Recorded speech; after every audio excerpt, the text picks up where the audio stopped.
Subscribe Prudent social media channel and press bell icon for latest notifications. यांच्या बघितल्या एकूण कवितेचा जर आपण विचार केला तर स्वतः शिक्षक असल्या कारणाने एकूण जीवनामध्ये जे त्यांनी अनुभवलेलं आहे, एकूण ज्या गोष्टी त्यांनी अनुभवलेल्या आहेत, मग त्या सामाजिक असो, राजकीय असो किंवा अन्य कुठल्या गोष्टी, त्या सगळ्या गोष्टी ज्या आहेत त्या या कविता संग्रहामध्ये त्यांच्या अंतर्भूत झालेल्या आहेत. एकूण सामाजिक समता असं आपण म्हणू शकतो किंवा बंधुत्व, तर या जीवन मूल्यांच्या ज्या गोष्टी आहेत त्या या काव्यसंग्रहामध्ये त्यांच्या अंतर्भूत झालेल्या आहेत. महात्मा फुले असो, शाहू महाराज असो, बाबासाहेब आंबेडकर, भगवान गौतम बुद्ध असो, यांच्या विचारावर आधारित या काही कविता त्यांनी लिहिलेल्या आहेत. एकूण सामाजिक म्हणजे एकूण ही जी नावं मी घेतलेली आहेत ते एक समाज सुधारक असं आपण म्हणू शकतो. तर त्यांच्या आधारावर त्यांचं एकूण विचार जे आहेत ते या कवितेमध्ये आपल्याला दृष्टीस पडत आहे.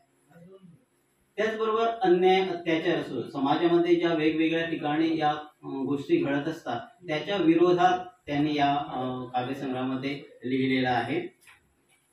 आंबेडकरांनी जसे म्हटले की शिक्षण, जोपर्यंत आपण शिक्षण घेत नाही शिक्षणच आपला विकास साधू शकतं, तसंच त्यांनी या कवितातून शिक्षणाला अधिक महत्त्व देत, भाषेला अधिक महत्त्व देत किंवा सामाजिक जाणीवा ज्या आहेत त्या प्रत्येकाने सामाजिक जाणीवा डोळ्यासमोर ठेवून कार्य केलं तर निश्चितच आपण पुढे जाऊ शकतोय. तर या प्रकारच्या गोष्टी ज्या आहेत त्या त्यांनी कवितेत मांडलेल्या आहेत.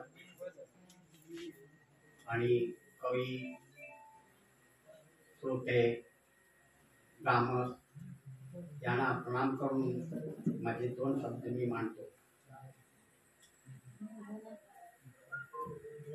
पुस्तक लिहिण्याच्या पाठीमागे हेतू हा आहे की डॉक्टर बाबासाहेब आंबेडकरांचे एक वाक्य आहे, भाकरी तुम्हाला जगायला शिकवते, भाकरी तुम्हाला जगायला मदत करते, भाकरी तुम्हाला जगायला मदत करते, परंतु शिक्षण हे जगावे कसे शिकवते. म्हणजे शिक्षणाशिवाय माणसांची प्रगती होणे अशक्य आहे. कारण माणूस शिकला सवरला तर त्याच्या वागण्यामध्ये, बोलण्यामध्ये, राहण्यामध्ये, त्याच्या सांस्कृतिक कार्यक्रमामध्ये त्याचा व्यवस्थितपणा किंवा शिस्तपणा, एक माणुसकीपणा दिसते. आडाणी माणसात नसते असं नाही, असते, पण ती अज्ञानातून सरळ चाललेलं असतं. अशा विचारांचं मी अनुकरण करून मी पुस्तक लिहावं या हेतूनं मी कविता संग्रह लिहिली आणि लिहून ते तुमच्या समोर मांडलेले आहे. ते तुम्हाला आवडते की नाही आवडते ते तुम्ही ठरवायचं आणि बघा, वाचून बघा, आणि चुका झाल्या ते मला म्हणजे तुम्ही सांगू शकता. एवढंच बोलून मी दोन शब्द बंद करतो. कांबळे सरांच्या पुस्तकांचं प्रकाशन झालं. कांबळे सरांचं नाव मी खूप उशिरा ऐकलं. संदीप केळकरांचं नाव मी खूप अगोदर ऐकलं होतं, पण भेट उशिरा झाली. कांबळे सरांचं नावही मी उशिरा ऐकलं आणि भेटही उशिरा झाली. विशेषतः कवी संमेलनामध्ये ज्यावेळी ते आपली कविता सादर करायचे, कविता सादर केल्यानंतर आमच्यामध्ये त्यांच्या कवितेबद्दल कधी चर्चा झाली नाही, असं झालं नाही.